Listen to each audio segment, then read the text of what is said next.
وہی جس نے ہر چیز کو بہت اچھی طرح بنایا، یعنی اس کو پیدا کیا، اور انسان کی پیدائش کو مٹی سے شروع کیا، پھر اس کی نسل ایک قسم کے خلاصے سے یعنی حقیر پانی سے بنائی، پھر اس کو درست کیا، پھر اس میں اپنی طرف سے روح پھونکی اور تمہارے کان اور آنکھیں اور دل بنائے، مگر تم بہت کم شکر کرتے ہو۔ اور کہنے لگے کہ جب ہم زمین میں ملیا میٹ ہو جائیں گے تو کیا اثر نو پیدا ہوں گے؟ حقیقت یہ ہے کہ یہ لوگ اپنے پروردگار کے سامنے جانے ہی کے قائل نہیں۔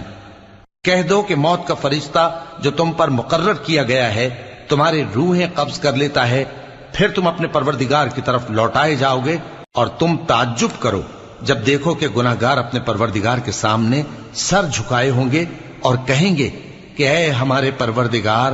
ہم نے دیکھ لیا اور سن لیا، تو ہم کو دنیا میں واپس بھیج دے کہ نیک عمل کریں، بے شک ہم یقین کرنے والے ہیں۔ اور اگر ہم